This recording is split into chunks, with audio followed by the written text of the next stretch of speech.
Boom! It all started with the Big Bang. Yes, my dear friends, it all started with the Big Bang. सबसे पहले मैं शिल्पा आप स्वागत करती हूँ आपका लेट्स लर्न समथिंग में। आप अपने आसपास जितनी भी चीज़ें देखते हैं जैसे सॉइल, ट्रीज, माउंटेन्स, अर्थ, गैलेक्सी, यूनिवर्स, ये सब कुछ एक बिग बैंग के बाद बना। तो चलो आज हम ये जानते हैं कि आखिर क्या है ये बिग बैंग थ्योरी। इस थ्योरी को जानने के लिए सबसे पहले तो मैं आपको लेके चलूँगी 13.7 बिलियन ईयर्स पीछे। 13.7 बिलियन ईयर्स पहले ना तो कोई अर्थ थी, ना ही कोई गैलेक्सी थी और ना ही कोई यूनिवर्स। उस समय ना टाइम था ना ही स्पेस। उस समय सारी की सारी एनर्जी सिर्फ एक ही पॉइंट में स्टोर थी। Can you believe it? एक पॉइंट में पूरे यूनिवर्स की एनर्जी थी। बिग बैंग के पहले क्या था ये तो हमें नहीं मालूम, लेकिन बिग बैंग के बाद क्या हुआ इसका आइडिया हम लगा सकते हैं। 1920 में एडविन हबल ने एविडेंस दिया कि हमारी जो यूनिवर्स है वो एक्सपैंड कर रही है, मींस फैल रही है। एडविन हबल के नाम पर ही हबल स्पेस टेलीस्कोप का नाम रखा गया है। नाम तो आपने सुना ही होगा। उनका कहना था कि जैसे जैसे टाइम बीत रहा है वैसे वैसे गैलेक्सीज एक दूसरे से दूर होती जा रही हैं। चलो मैं आपको ये चीज़ एक एक्सपेरिमेंट के थ्रू समझाती हूँ।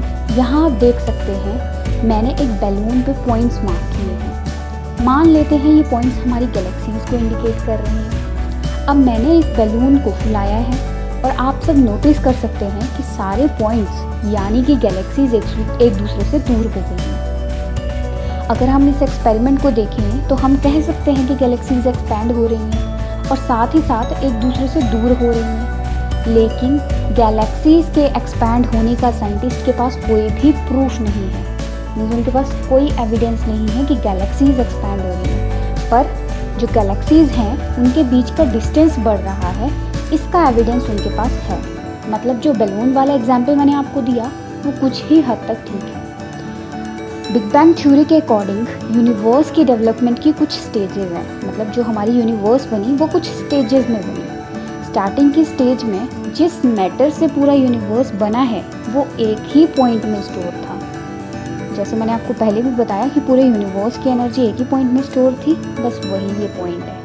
इस पॉइंट को पॉइंट ऑफ सिंगुलैरिटी या फिर सिंगुलर एटम कहा गया। ये पॉइंट इतना छोटा था कि आप इमेजिन भी नहीं कर सकते। इस पॉइंट में इन्फिनाइट हीट और इन्फिनाइट डेंसिटी थी। ऑनेस्टली ये पॉइंट कहाँ से आया और क्यों आया हमें नहीं पता, पर माना जाता है कि ये ब्लैक होल्स के कोर में था।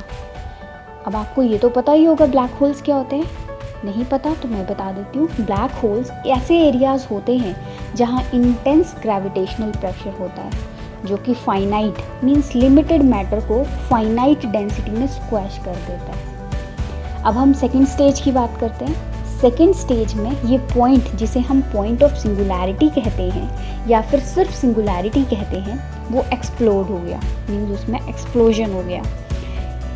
अब किसी भी चीज़ की एक लिमिटेशन होती है, वो जितना छोटा पॉइंट है उसमें उतनी ही ज़्यादा एनर्जी स्टोर है और वो जब एक्सप्लोड होगा तो कुछ ना कुछ तो होगा ना। इस एक्सप्लोजन की वजह से जिस यूनिवर्स को हम आज जानते हैं उसका एक्सपेंशन शुरू हो गया। टाइम, स्पेस, मैटर ये सब इस बिग बैंग के साथ स्टार्ट हो गया। कुछ ही सेकंड्स में एक सिंगल एटम से इतना बड़ा यूनिवर्स फॉर्म हो गया जो कि आज भी फैंटास्टिकली एक्सपैंड हो रहा है। और ये सब हुआ कब? 13.7 बिलियन ईयर्स पहले। बस तो अब इस बिग बैंग के पहले ही सेकंड में कुछ एनर्जी मैटर और एंटी मैटर में कन्वर्ट हो गई। आपने law of conservation of energy तो पढ़ा ही होगा या सुना भी होगा। That energy can neither be created nor be destroyed, it can be converted from one form to another form. Energy को ना तो क्रिएट किया जा सकता है ना ही उसे ख़त्म किया जा सकता है। उसको एक फॉर्म से दूसरी फॉर्म में कन्वर्ट किया जा सकता है। तो यहाँ भी यही हुआ। जो एनर्जी थी, जो उस एक पॉइंट ऑफ सिंगुलैरिटी से जो एनर्जी निकली वो मैटर और एंटी मैटर में कन्वर्ट हो गई। ये दोनों अपोजिट टाइप के पार्टिकल्स थे और आपको पता है कि जब दो चीज़ें अपोजिट होती हैं यहाँ पे हम चार्जेस की बात नहीं कर रहे हैं, चार्जेस तो अट्रैक्ट करते हैं या फिर हम बोलते हैं अपोजिट अट्रैक्ट्स, बट यहाँ पे ये जो दो अपोजिट थे, मीन्स दोनों एक दूसरे के दुश्मन पार्टिकल्स थे, ये दोनों एक दूसरे से लड़ना स्टार्ट कर दिया, एक दूसरे को इन्होंने डिस्ट्रॉय करना शुरू कर दिया। लेकिन कुछ मैटर जो था वो बहुत ज़्यादा ब्रेव था और वो पार्टिकल्स, कुछ मैटर पार्टिकल्स जो हैं वो सरवाइव कर गए। अब स्टेबल प्रोटॉन्स और न्यूट्रॉन्स की फॉर्मेशन शुरू हो गई। अगले 3 मिनट में जो टेम्परेचर है वो 1 बिलियन डिग्रीज ड्रॉप हो गया। सोचो इतना कम टेम्परेचर। अब टेम्परेचर इतना ठंडा हो चुका था कि प्रोटॉन्स और न्यूट्रॉन्स कंबाइन करके हाइड्रोजन और हीलियम न्यूक्लियाई फॉर्म कर सकें।